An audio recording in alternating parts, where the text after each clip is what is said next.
All right, beautiful people. Let's recap on this last microscope. We're talking about confocal microscopes, and the confocal microscopes again have a pinhole aperture. That pinhole aperture, what it does is it guarantees that a lot in front and a lot behind that plane is in focus. Okay, and what we do is we use that in addition to immunofluorescence and fluorescent dyes. And because a lot is in focus, we can actually take a picture of that highly focused plane, okay, and do a whole bunch of focus planes together, almost as if we were doing tomography, okay? And then what you do is you use a computer to grab all those highly focused planes and put them together into a three-dimensional image. Okay. Now, the expensive part here is the computer. So if you're looking for a state-of-the-art confocal microscope, it's not hard to believe that it's going to cost $100,000 or $200,000. But wow, is it beautiful? Okay. Why? Because now you can study structures inside of cells. You can study structures inside of communities of cells, inside of tissues, inside of biofilms. And not only three-dimensionally, you can actually grab the stuff and move it around and go through it and look at it at any aspect as if you're looking at a true three-dimensional image, because at the end of the day, that's exactly what it is a three-dimensional image. So this with immunofluorescence is probably as good as it gets for light microscopes. But for poor people like you and me, we're looking at something a little bit more humble, which is probably down here in the phase contrast and the occasional use of immunofluorescence. Okay. All right, we're going to switch from microscopes to staining. And again, if you've looked at the lab for this week, a lot of this stuff is going to be review. Okay, we're talking about how to set a simple stain.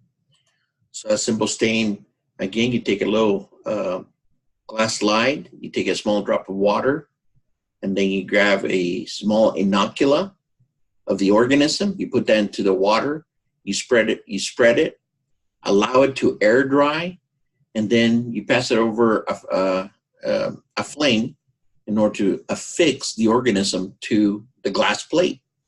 Okay. Just like in your lab, we talk about acidic and basic dyes. We address the fact that basic dyes are more common because those are the dyes that adhere to the negatively charged cell walls of all the organisms that you're dealing with.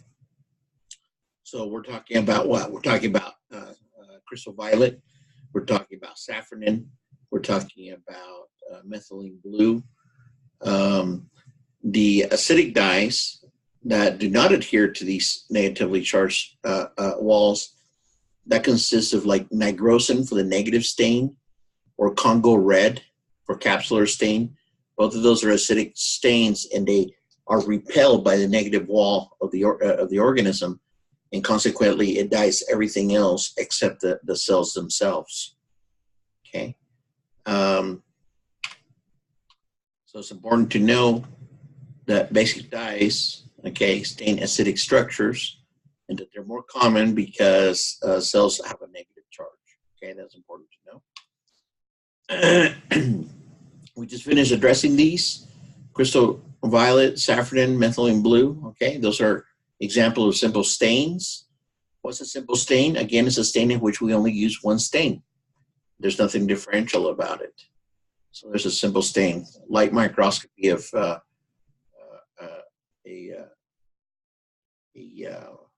bacillus, a Coccobacillus, both without and with the simple stain. Then we go to the differential stains, okay? And in the lab, I told you that I wanted you to go into simple stains, gram stains, and acid fast. So that's about as far as we're going to go, is acid fast. So what's a differential stain? A differential stain is a stain in which there's a step that is differential that allows you to distinguish between two different microorganisms. Okay, so let's look at an example with the gram stain. Here's a gram stain. The first step, of course, is crystal violet. Okay, that's the primary stain. The second step is the mordant, the iodine, which causes that crystal violet to adhere even more tightly. Okay. The third step is to rinse with ethanol. That is the differential step. In gram-positive microorganisms, the outside wall is peptidoglycan that is not susceptible to ethanol.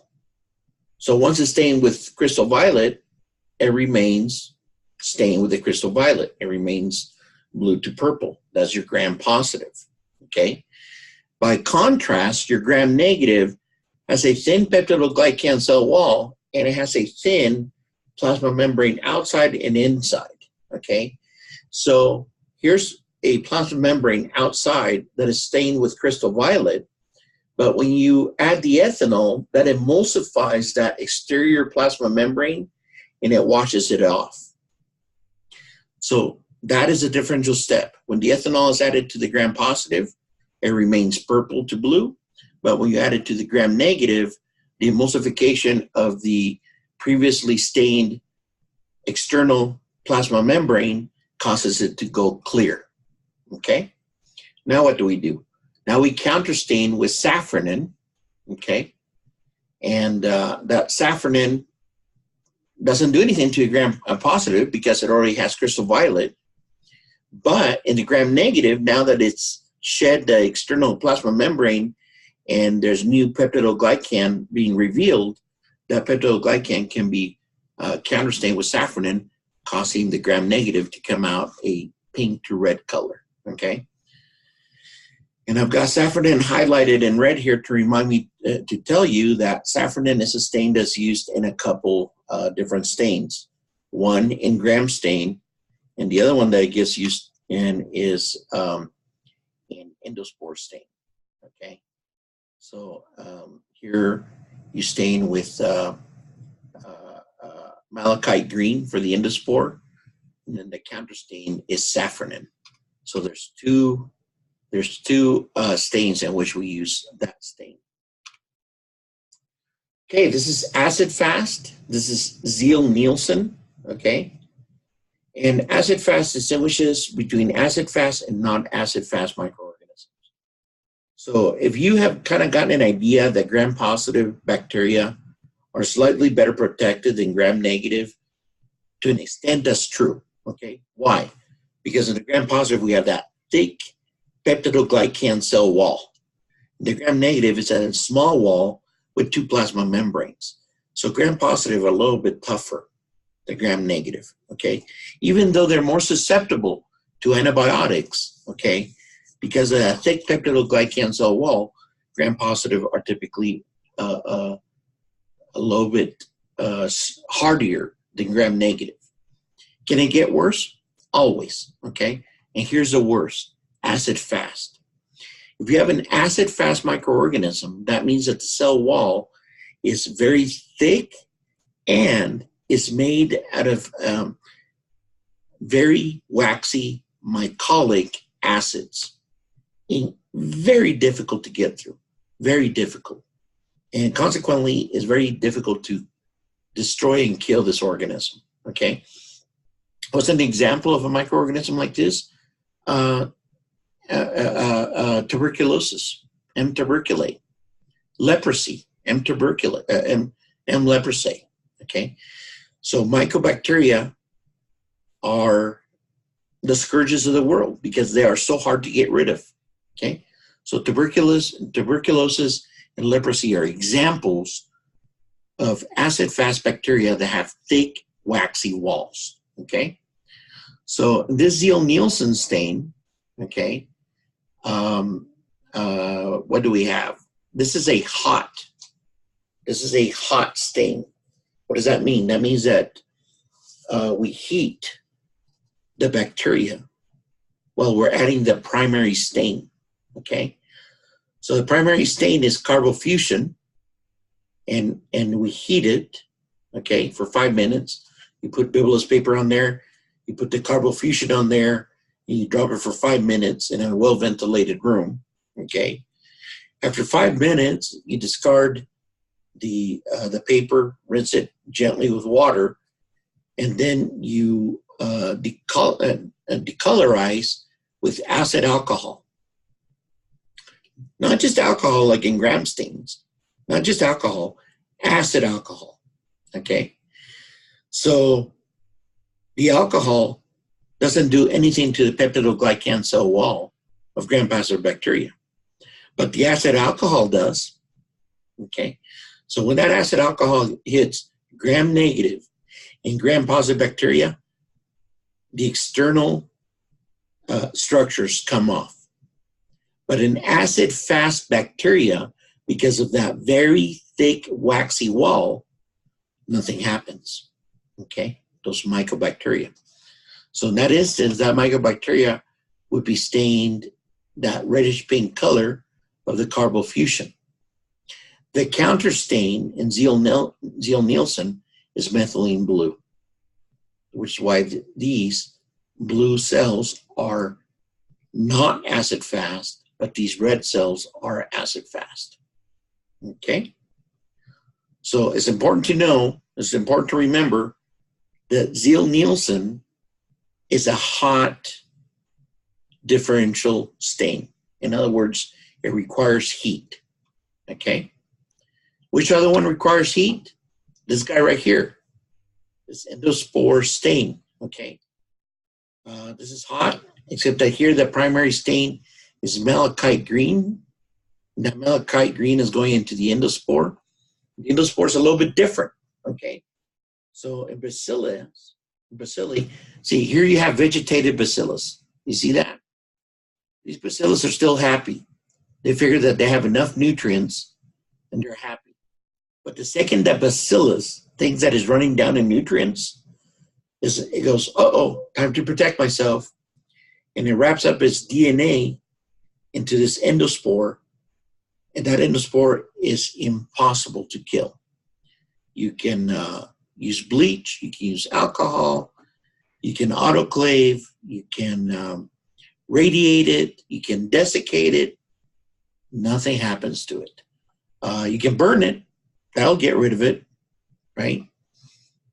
So this is very, very, very stable, okay? And the reason I'm telling you this is to explain to you why this is a hot process.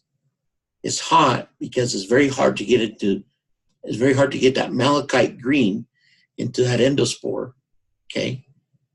And so we heat it for 5 minutes, just like we do in the Zeal-Nielsen. And then once we're done, we get rid of the bibulous paper. We rinse it gently with water. And then you do not use acid alcohol. You just counter stain with safranin. Okay? So now you know of two different methods that use heat, the Zeal-Nielsen, and the other one is endospore. And you know of two places where you use safranin. One is in gram stain, and the other one is in the endospore. Okay, one more thing that's interesting to look at is capsular stain. This is a negative stain.